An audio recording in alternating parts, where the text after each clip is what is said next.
तर चहा झाल्यानंतर चहा पावडर जी उरते ना, तर त्याचा आज ना उपयुक्त असा जुगाड बघणार होता पण त्याआधी ना सकाळी सगळ्यांना गुड मॉर्निंग. तर कसे आहात सगळे? आय होप सगळे मजेत आहात, कारण की ना माझी खरं तर 2 दिवस ना तब्येत बरी नव्हती, त्याच्यामुळे व्हिडिओचं थोडंसं मागे पुढे झालं.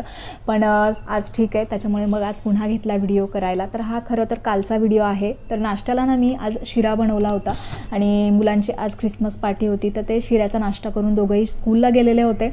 त्यानंतर ना मग मी नाश्ता करायला घेतला आणि तुपातला शिरा ना नेहमीच अप्रतिम लागतो. कसाही करा तुम्ही तरी छान होतो.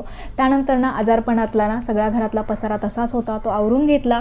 आणि एका ताईंची कमेंट होती की तू जी शेवभाजी बनवली होती ना, तर त्यासाठी वाटण कुठलं वापरलं होतंस? तर खोबरं, कांदा भाजून घेतला होता, त्याच्यामध्ये भरपूर सारी कोथिंबीर आणि लसूण टाकला होता. हे वाटण होतं, ओलं वाटण. आणि जे काही आवडीनुसार मसाले आहेत ते टाकायचे. तर याच मसाल्यात ना आपण इतरही भाज्या करू शकतो. त्यानंतर येऊयात आपल्या जुगाडाकडे. तर जी काही चहा पावडर असते ना चहातली उरलेली, तर ती काय करायचं, आपल्याला स्वच्छ 2-3 पाण्याने धुवून घ्यायची. आणि जी उरलेली चहा पावडर आहे त्याच्यामध्ये स्वच्छ धुवून निघालेली चहा पावडर, तर ती ना हातावरती चोळून घ्यायची. आणि चोळून झाल्यानंतर मग ती छान हाताला, पायाला, मानेला आपण ॲज अ स्क्रब म्हणून लावू शकतो. तर या चहा पावडरचे इतके फायदे आहेत ना की तुमची चमक टिकून राहते, नॅचरल ग्लो येतो तुमच्या स्किनला. त्याचबरोबर डेड स्किन निघून जाते. त्याचबरोबर तुमचं जे काही टॅनिंग झालेलं असतं उन्हामुळे ते सुद्धा नाहीसं होतं.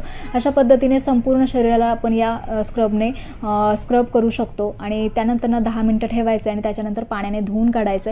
धुवून झाल्यानंतर हातपाय पुसून काढायचे छान आणि त्याच्यावरती मॉइश्चरायझर लावायचं आहे. आवडलं असेल तर लाईक, कमेंट, शेअर आणि फॉलो करायला अजिबात विसरू नका.